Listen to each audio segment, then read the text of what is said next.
Greg McElroy, of course, is the former Alabama quarterback, now an SEC network analyst. He was on the call last night in the Sugar Bowl between Texas and Washington, and he's kind enough to join us right now on what is a very busy day for him. Greg, first and foremost, great call last night. Appreciate you doing this. How you been? Good, Zach. Cole Kubik's actually behind the wheel right now as we're making our way back from New Orleans, discussing all things college football. So I apologize that we're a little tied up, my friend, but all's good. It was a great game last night and a great day of college football. Well, how is Cole as a driver, and is he a good kind of host when he's driving with you? Like, I have to imagine Cole Kubik probably is riding with some beef jerky in that car. There's probably some good snacks, right? Well, he has threatened to pull off at many a fast food restaurant, but since we are turning over a new leaf in 24, we've been remarkably diligent outside of the combos that he ate a little earlier from the gas station. So we're in a good spot, buddy. We're in a good spot. Yeah, like 3-4 days from now, once everyone gets past the New Year's resolution, that will change rather quickly. I try, as a big guy, you're not holding off the sweets and the snacks for that much longer. Greg McElroy with us. All righty, let's start with Alabama, Michigan. Your reaction to the final play call by Tommy Rees in Alabama? Well, I mean, first and foremost, I think it was really well defended. So we'll start there. A lot of people are criticizing Tommy, and I don't think Michigan is getting enough credit for really holding up there in the middle of their defense, and they really did a pretty good job of it all game long. I mean, Alabama's arguably their best offensive player is their right tackle, J.C. Latham. And he got walked back against the defender and really got pushed right into Milroe. And that's kind of what blew up the play. So I think we need to give a little more credit to Michigan for how they defended it. Also, we need to pay a little closer attention to the fact that there was multiple timeouts called before that last play was called. So I don't know if that was their best option. I don't know if that was their best play. It might have been their second or third after they analyzed it and took a picture of what Michigan was doing, and Michigan took a picture of what they were doing. But, I mean, it was just poorly executed. I didn't have a problem with the call. I think running your quarterback on, 4th and goal from the 3 is something you see, and it has been successful in the past, and they had some success with quarterback run at times in the game. But it really was just really poorly executed up front. Snap was low, kind of threw off the timing. And personally, I would have liked to have seen, knowing that there was probably going to be man, they were probably going to be bringing a little heat. I would have liked to have seen a quick pass as opposed to trying to run up the middle against a stout front. Yeah, I didn't have a problem with the final play call. My biggest problem, and I think you're right, once the snap is low, all chaos ensued, and I did believe that Milroe panicked because he made a different decision, sure, but I'm not going to crush him for that. I didn't like, though, how once they got the ball down to the 9 and Milroe picks up 15 on the ground, that they didn't run the ball with Milroe on first or second down there. That was my biggest takeaway from Tommy Rees down the stretch in that game. Yeah, I mean, I think that's a fair critique. And, I mean, look, Michigan's best attribute is arguably stopping the run. And they hadn't had a ton of success throwing it in the game. I mean, Michigan's got a great defense. So it was going to be a good cat and mouse game all game long. And, I think you're right, though. I mean, if there's going to be a moment for criticism, it was really the negative plays that got them way behind the sticks, which forced them to throw to Burton on the 15-yard gain there to give you 4th and goal from the 3. So it was really the plays leading up to that moment that made it a little bit more problematic and a lot less likely to be able to convert. Greg McElroy here with us. We knew that Michigan could not field a punt.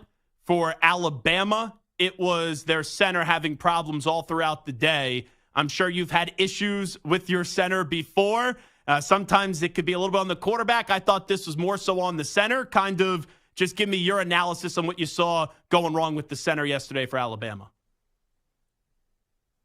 Well, it's been a problem all year long, Zach. I mean, the inaccurate snaps were something that disrupted the rhythm.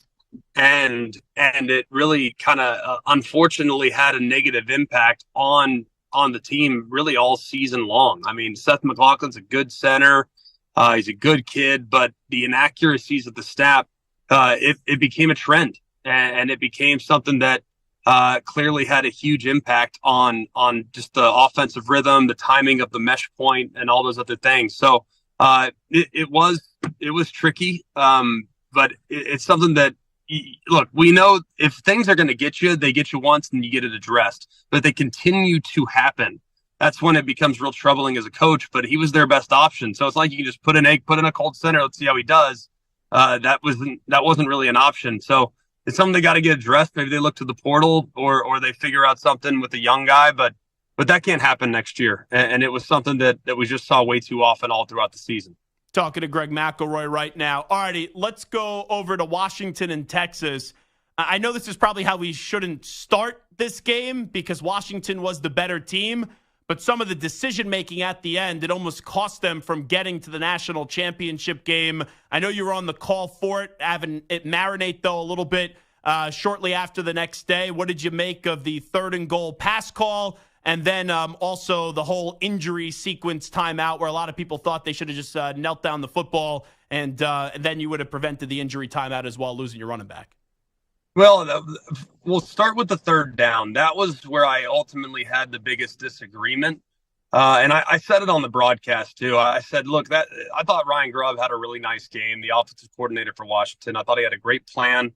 There was a moment there really early in the 4th quarter. I thought they got just the tiniest bit cute, trying, a flea flicker and just getting overly aggressive after a sudden change. Then they got a pass interference and they had 1st 10. They had 3 straight plays that I just didn't think were high percentage plays going for the jugular. But at the same time, at sudden change, you got a nice lead. You're playing well. Your quarterback's hot. I wasn't overly critical of that sequence, but the 3rd down call prior to the field goal that gave them the 9-point lead was troubling because at that point, Texas had 2 timeouts remaining. There was around 2.5 minutes left or so in that vicinity. They decided to throw it. Penix is incomplete. That allows Texas to save that timeout. So they now have 2 at their disposal with about 2 minutes left. That could have extinguished at least one timeout or 40 seconds. I mean, one timeout's worth 40 seconds or so. So that was big. And the one that I disagreed with and said so on the broadcast. And then you think about the sequence at the very end, the final possession for Washington. It was really more circumstantial. I mean, and Cole and I talked about this as we were driving back. Kneeling on the ball, I don't agree with that. I would say to my running back, don't fight for extra yards because I think back to what happened earlier this year, Georgia Tech and Miami. Yeah. Running back is fighting for extra yards. And as they're fighting for extra yards, sometimes that ball can get dislodged. So I said on the broadcast, I said, well, if you go down, don't fight for extra yards. No matter what, you punt this thing, the likelihood of you winning, the win probability, if you will, is 99.9%. If you can punt it to Texas inside their own 15 with 10 seconds left in the game or so. So I was okay with him running the football in 3 consecutive plays. But it was really unlucky that Dylan Johnson got hurt. That forced Washington to call a timeout, which preserved 35 seconds of play clock. It would have been at 15 when they snapped it on the 4th down punt.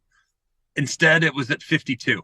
So it was really unlucky for Washington. It led to some late game heroics and some drama that really felt unnecessary. But either way, the team that was better last night won. Had it been the Longhorns that prevailed, the conversation today would be pretty gut-wrenching and, in favor of Washington.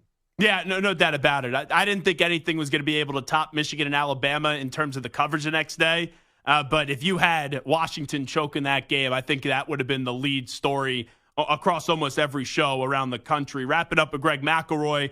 It's weird in college football because we watched Michael Penix Jr. all of this season and then all of last season. And I feel like today is the day nationally where people start to say, wow, this kid's great. Wow, this kid is going to be a first-round pick in the NFL.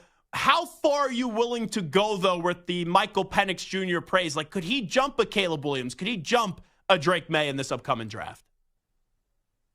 Well, it's so funny. It's like, welcome to the party. I'm glad everybody's here. This is terrific. Like, hey, better late than never. You came around. It's all good. I mean, look, let's not get into crazy comparisons here, but he's the only quarterback that's thrown for 4,500 yards in consecutive seasons since Patrick Mahomes.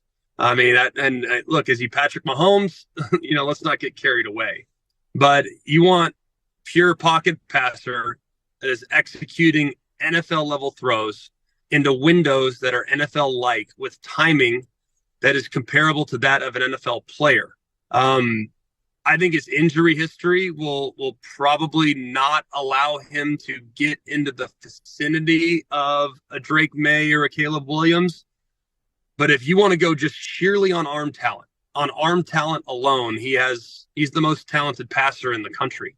And he's the most talented passer in the quarterback class coming up. It's just that enough for him to really get into a point where he could potentially, enter that conversation. Probably not. But I still believe that if I had to have a rookie playing in the NFL right now, and I need to win, and I'm a coach that needs to win to preserve my job, the quarterback I want under center in year number 1 is Michael Penix. Now, will he ultimately be the best guy 10 years from now? I don't know about that, but I think he's going to have the easiest transition from college to pro because he's already playing in an NFL style system and he's already executing at a high level NFL caliber throws.